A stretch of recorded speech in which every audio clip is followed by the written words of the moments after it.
Hello, hello, hello. It's Ruth Marquise, your favorite realtor. All right, today we're going to talk about frequently asked questions in buying a home. Never did a video on this before, so pay attention and share it and like it and comment. Much appreciated. If you like videos like this, do your thing so I can know to do more. Thanks. All right, so my first question is, what the hell is an underwriter? No, okay, I'm sorry. Number one, what is an underwriter? So a lot of times when you are buying a house and you're in a transaction, after you got the house, you found the house, you put in the offer, you got the offer, you did the inspections, you want to move forward, here comes the tricky part. All the things you said in the beginning of the conversation, if you're on here, say hi. And if you're watching this on YouTube, just remember I started out as a Facebook Live, so I gotta shout my people out, okay? So if you are in a transaction, all the stuff in the beginning has to be verified in the end. And they send everything. Once they put the file together, they send it over to someone called an underwriter. So what is an underwriter?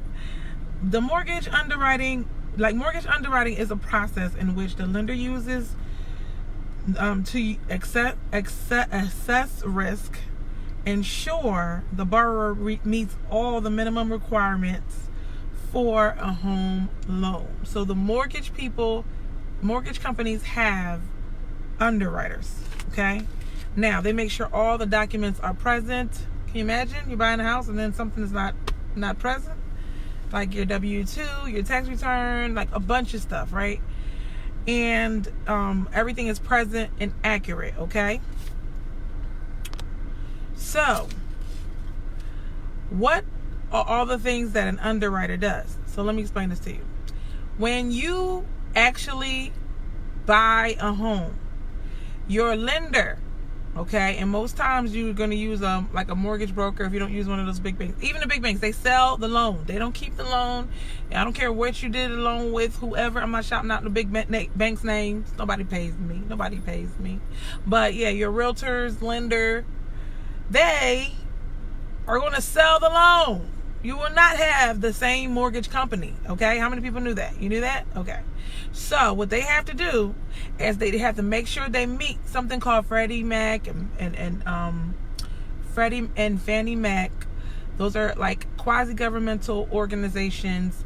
They ensure that mortgages keep on being produced by the government's going to buy them back, but the government has its rules. So lenders make sure they follow those government's rules so that they can sell it. They sell the mortgage. They don't keep it.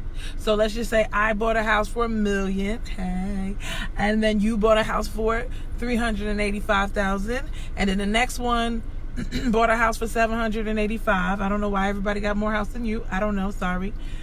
But eventually that money that the bank had is going to be done with. So what they do is they sell it off to somebody else, to an investor, to a fund, a bond group or whatever, whoever they sell it to.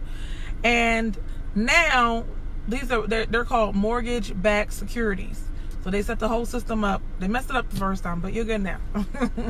But basically they sell it off and then the government buys them so that they can keep this mortgage thing flowing. All right. Anybody have any questions? You can post it in your comments. So when the underwriter is coming in, they have to make sure everything is right because the bank does not want to get stuck with that loan. I have a person where it's like they know the lender is like gonna know like when you miss your payment if they have to buy back the loan. So what happens is if you have tricky situations, they'll rather say no than be stuck with the loan, because if you default, then they lose all the money that they made, all the work that they did. They ain't trying to do that. They trying to make money, right? So let me tell you what the underwriter does. That's a person that after everything's said and done, They check your credit history. They check the home appraisal. They double checking. They're double checking the title search. They're double checking the home survey. They double checking. Home survey is like, you got to make sure, like, this land is my land, this land is your land, you know, the lines and stuff like that, right? And who's that driveway for back there, right? So they have to make sure all of this stuff is good. Then they verify your employment. All the stuff was done by the loan officer. They turn it in, and then it gets to underwriting. The debt to income ratio, I'm sure we talked about this before. They look at how much debt you have, because you're really not buying the price of the home. You're buying a mortgage payment, okay? So they're trying to see if you want to buy a house for a $1,500 mortgage payment, $2,200 mortgage payment, $900 mortgage payment, all of your payments, your credit card, your car note, everything that's reported on your credit, right? Plus, this mortgage is going to be enough. If you're paying student loans, better not be too high, because that's going to interfere with that monthly payment, because they know it's going to be due soon. Okay, so at some point in 30 years, your 10 years or your 4 years of your student loans is going to be due, and they got to make sure you're going to qualify. Okay, so they have their ratios that they have to meet, and so they also the underwriter also makes sure that all documents are present, and they meet all the conditions. Like if they said you have to, okay, you owe child support, or you used to pay child support, so now we need a letter saying that you don't pay child support anymore. Every person is different. I can't give you a checklist on what they're going to ask you for. You don't know. So if they see any red flags, though, they're going to be asking you for more information, which leads me to number 2. Ruth, I already sent them all the documents. I don't know why they keep asking me for more, right? They're asking you for more because there was a red flag that popped up, maybe on your credit, right? Maybe you missed the payment. Maybe they want to know more about that. Why did you miss the payment? What's going on? Sometimes they'll have you write letters. Sometimes you have a gift that you're getting in the middle of the transaction. By the way, you cannot get an FHA loan and then the whole thing is a gift. You got to have 3.5% of your own money in there, and then you can get a gift for the rest of the money. So they might want to know information. They want to know if you got a gift. Okay, let me see that person's bank account statement. Okay, think about that. You want a gift from somebody. They have to say this money is not to be paid back, right? And then they got to be related. And then they want to see that person's bank account. So just remember that. You can get a gift, but that person better be willing to give up their bank account information so that you can verify. They call it sourcing the funds. They want to make sure you didn't get the money from the mafia. They didn't get the money from the mafia. They didn't get it from no terrorist group. They need to know if the cash is going to your account, where did the cash come from? Okay? You are being heavily scrutinized when you are in the mortgage process. So enough about that. Number 3, don't they want to give me the mortgage, Ruth? Why are they making it so hard? Like I said, they have to make sure everything is there. They have to make sure everything is present. Now, in the beginning, the loan originator, also known as loan officer, but the real technical term is the loan originator, because they're shopping your deal. Imagine you, well, you know how you're buying a car, and then you just go to one car place, and that's it. If you don't get it there, you don't get it nowhere. Well, if you go into one bank, if you don't get it there, then you got to go to another bank and another bank and another bank. Well, the loan originator, they'll go to all their investors. They'll go to all the banks and lenders that they use, all the financial institutions, and they will make sure you have the best rate that they can get you, and they'll know everybody's programs, and that's like one-stop shop. So they'll find you the mortgage, but they're the middleman, okay? You got to pay the middleman. So, yes, they do want to give you a mortgage. However, like I said, they don't want mortgages sitting on their books. They don't want to be responsible for defaults. They don't want to be responsible for none of that stuff. So, raise your hand if you're learning something. Anybody learning something new? All right. Any questions, please add it to the comment box and say hi. Stop by and say hi. Please share this video. Number 4. By the way, before I finish, don't forget to get your free consultation from me, 267-259-4639. You can also do a schedule. Speaking of that, I got one at 4 o'clock. Hey. You can also schedule me at calendly.com, calendly.com/Ruth Marquise, Marquis. Yes. Okay. So what happens is if you want to buy a house in this year or next year, okay? We're working on next year now, people. Schedule a time so we can talk specifically about your situation so that we can get you a game plan. I need to know some things. So that I can figure out who to send you to, what you need to do before you go, so you won't be wasting your time, money, and the credit score. And moving forward. How do I get there? I don't care if you're 518. I don't care if you're 482 and you're 303. I don't care. I do home consultations, and then come to find out the person only got $700 a month. I'll tell you what you got to do. You have to start 2 years over and make some more money. But I'm just saying, consultations are free. So please take advantage and get you a game plan. The last one, number 4. Should I put 20% down on the house? I should do a separate video for this.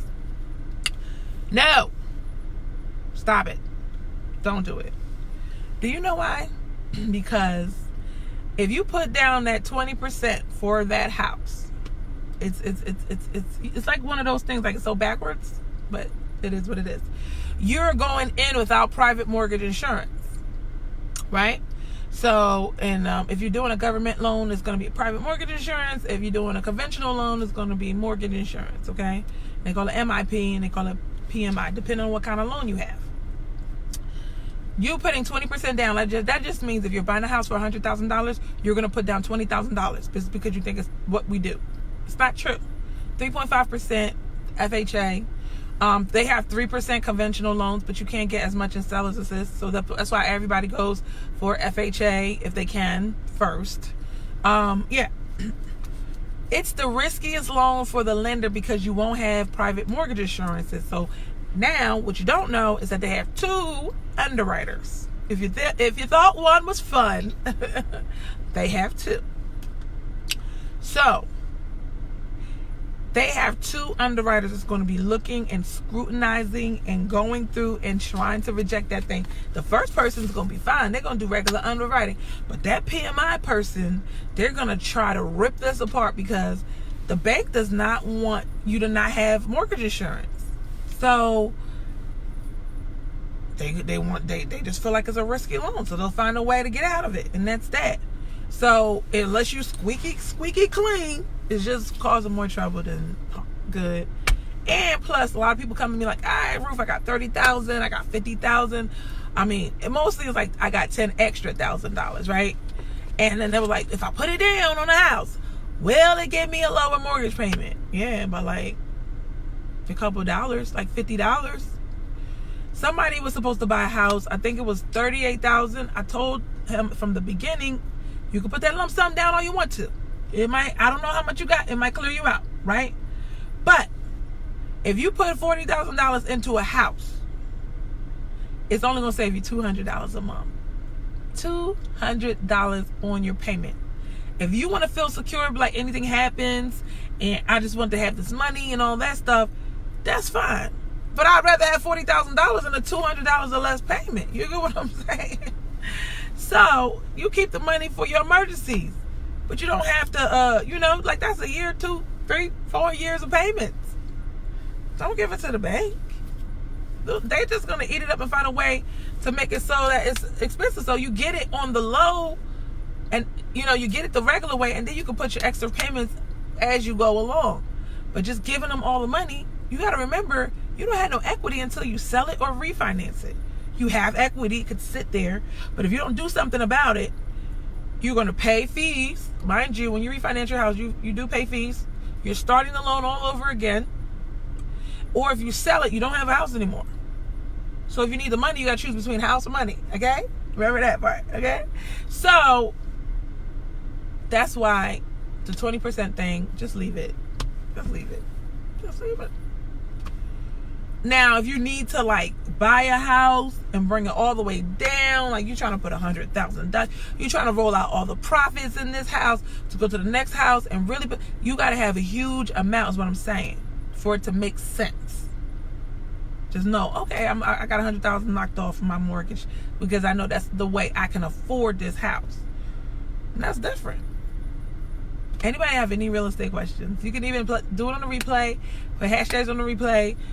Guys, make sure you're subscribed to our YouTube page to get more videos. Thank you so much for watching. More to come. God bless. Bye.